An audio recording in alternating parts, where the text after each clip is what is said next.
연봉 5천만 원을 받는 대기업 대리 김철수 씨와 연봉 4천만 원을 받는 중소기업 과장 이영희 씨 부부를 떠올려 봅시다. 두 사람의 합산 소득은 세전 9천만 원입니다.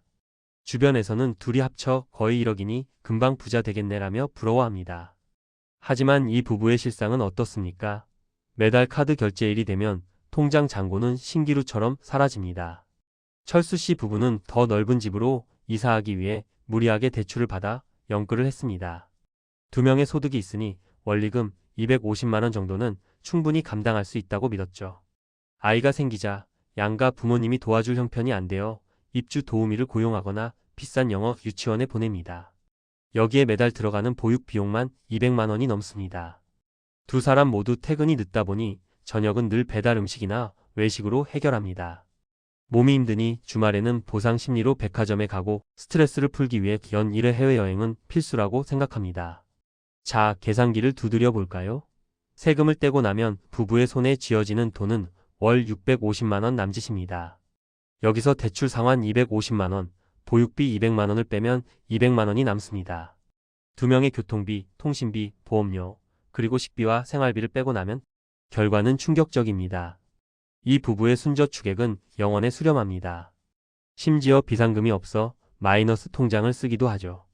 겉으로는 화려한 억대 연봉 가구처럼 보이지만 실질적으로는 외벌이 시절보다 더 가난한 상태에 빠진 것입니다. 이것이 바로 제가 오늘 말씀드릴 맞벌이의 함정에 빠진 현대판 비극의 주인공들입니다. 우리 부모님 세대는 말씀하셨죠. 둘이 벌면 적어도 굶어 죽지는 않는다. 한 푼이라도 더 벌어야 집을 빨리 산다라고요. 친구들도 말합니다. 요즘 세상에 어떻게 외벌이로 사냐? 무조건 둘이 벌어야지. 하지만 제가 데이터로 증명하겠습니다. 이건 명백한 거짓말입니다. 사람들은 단순히 1 더하기 1은 생각합니다. 소득이 2배가 되면 저축도 2배가 될 것이라고 믿죠. 하지만 경제학적으로 맞벌이 가구의 소득은 결코 산술적인 합산이 아닙니다. 왜일까요? 당신이 맞벌이를 결정하는 순간 국가와 기업 그리고 시장이 당신의 소득을 가로채기 위해 달려들기 때문입니다. 맞벌이를 하면 소득 구간이 올라가며 세율이 가파르게 상승합니다. 또한 두 명의 출퇴근 비용과 품위 유지비가 발생하죠. 무엇보다 가장 무서운 것은 시간의 기회비용입니다. 집안일을 할 시간이 없으니 돈을 주고 노동을 삽니다. 아이를 돌볼 시간이 없으니 돈을 주고 돌봄을 삽니다. 결과적으로 당신은 밖에서 돈을 벌어오지만 그 돈은 고스란히 타인의 인건비로 흘러나갑니다. 당신은 돈을 버는 것이 아니라 당신의 노동력을 타인의 노동력과 수수료를 떼이며 교환하고 있을 뿐입니다. 그렇다면 우리는 어떤 기준으로 이 비효율적인 노동을 판단해야 할까요? 제가 제시하는 기준은 바로 40% 잔존 법칙입니다. 두 번째, 소득자의 세전 연봉에서 세금, 추가 지출, 기회비용을 모두 제외했을 때 최소한 40% 이상의 순수익이 남지 않는다면 당신은 지금 돈을 버는 게 아니라 인생을 낭비하고 있는 겁니다. 이 법칙을 구성하는 3가지 핵심 요소를 논리적으로 쪼개보겠습니다. 첫째, 누진적 비용의 가속화, 텍스 앤드 커뮤트. 두 번째, 소득자가 발생시키는 직접 비용입니다. 소득세율의 상승뿐만 아니라 두 번째, 차량 유지비, 기름값, 대중교통비, 그리고 직장 동료들과의 점심 식사비와 커피값 등을 포함합니다. 이 비용은 소득의 약 15에서 20%를 즉시 잠식합니다. 둘째, 편의 비용의 습격, 컨비니언스 텍스. 시간이 없어서 지불하는 돈입니다. 배달 음식, 가사 도우미, 세탁 서비스 등이 여기에 해당합니다. 외벌이일 때는 스스로 해결할 수 있었던 일들을 돈으로 해결하면서 실질 소득은 모래성처럼 무너집니다. 셋째, 고정비의 덧더 픽스트 카스트 앵커, 가장 치명적인 요소입니다. 맞벌이 소득을 기준으로 대출을 받고 차를 삽니다.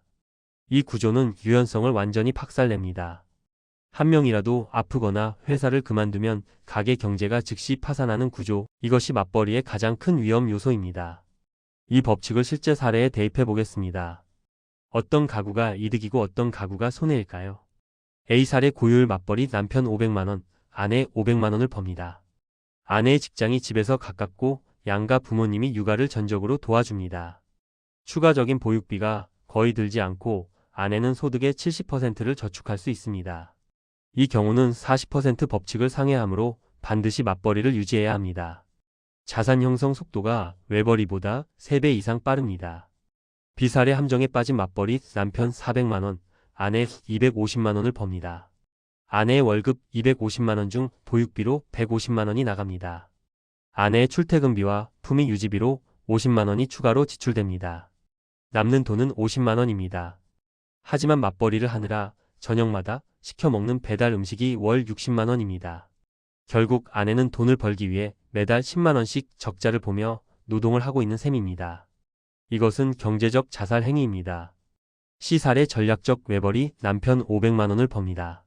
아내는 전업주부로서 가계부를 철저히 관리하고 식재료를 직접 손질해 식비를 50% 절감합니다. 아이를 직접 양육하며 교육비를 최소화합니다. 이 가구는 비록 소득은 낮지만 월 저축액은 비사례의 맞벌이 부부보다 훨씬 높습니다. 무엇보다 심리적 여유라는 무형의 자산을 보유하게 됩니다. 많은 분이 이렇게 말씀하실 겁니다. 지금 당장 남는 게 없어도 경력을 유지해야 나중에 큰 돈을 벌지 않겠느냐? 라고요. 일리가 있는 말처럼 들립니다. 하지만 데이터를 봅시다. 대한민국에서 여성의 경력 단절 이후 재취업 시 기대 소득은 이전 소득의 60에서 70% 수준으로 떨어집니다. 반면 맞벌이를 유지하기 위해 10년 동안 지출하는 보육비와 기회비용의 총합을 복리로 계산하면 수억 원에 달합니다. 단순히 언젠가 오를 연봉이라는 희망 고문에 속지 마십시오. 당신이 지금 매달 100만 원씩 손해를 보며 경력을 유지하고 있다면 10년 뒤에 당신의 연봉이 원금만 계산했을 때 그 손실분인 1억 2천만 원을 상쇄할 만큼 폭발적으로 성장할 가능성이 얼마나 됩니까? 통계적으로 그런 극적인 임금 상승을 경험하는 직종은 상위 5% 이내의 전문직뿐입니다. 나머지 95%에게 경력 유지는 자본주의가 만들어낸 노예 유지 시스템의 다른 이름일 뿐입니다. 숫자는 거짓말을 하지 않습니다. 감정적인 자아 실현의 논리에 경제적 생존을 걸지 마십시오. 그렇다고 제가 모든 맞벌이를 부정하는 것은 아닙니다. 맞벌이가 강력한 부의 증식 수단이 되는 예외적인 조건 4가지가 있습니다. 첫째, 한 명의 소득으로 생활이 가능할 때 부부 중 한 명의 월급으로 주거비, 식비, 보험료 등 모든 고정비와 변동비를 충당할 수 있어야 합니다. 나머지 한 명의 월급은 존재하지 않는 돈처럼 전액 저축할 수 있을 때 맞벌이는 비로소 마법을 부립니다. 둘째, 보육 비용의 제로화가 가능할 때 조부모의 도움이나 국공립, 어린이집 활용 등을 통해 소득 대비 보육비 비중을 10% 이내로 통제할 수 있는 경우입니다. 셋째, 직주 근접으로 시간 효율이 극대화될 때 출퇴근 시간이 왕복 1시간 이내라면 체력 소모와 외식 비용을 획기적으로 줄일 수 있습니다. 시간은 곧 돈입니다.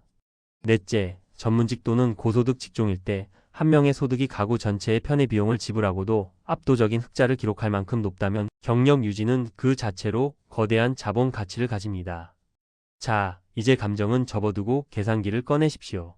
오늘 바로 이 5단계를 실행해 보세요.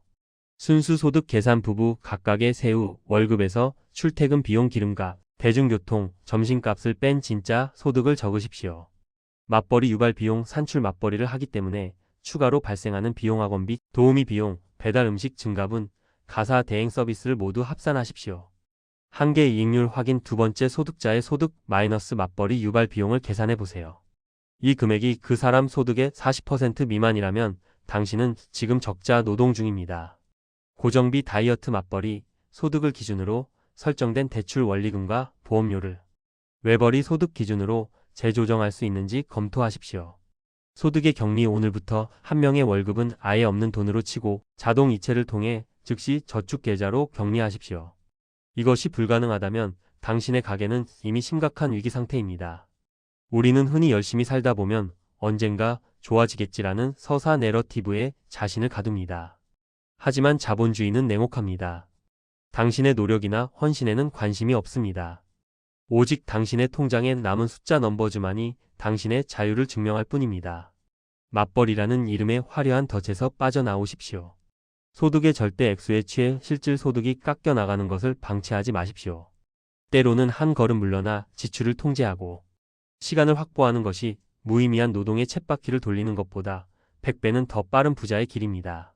오늘 제 이야기가 당신의 뒤통수를 때렸다면 그것은 당신의 경제적 지능이 깨어나고 있다는 신호입니다. 더 이상 세상이 정해준 맞벌이 표준에 당신의 인생을 끼워 맞추지 마십시오. 숫자로 판단하고 숫자로 결정하십시오. 이 영상이 여러분의 통장을 지키는 방패가 되었다면 구독과 좋아요를 눌러주십시오. 다음 시간에는 더 날카로운 데이터로 여러분의 상식을 부셔버리겠습니다. 이상 자본주의 해부실이었습니다.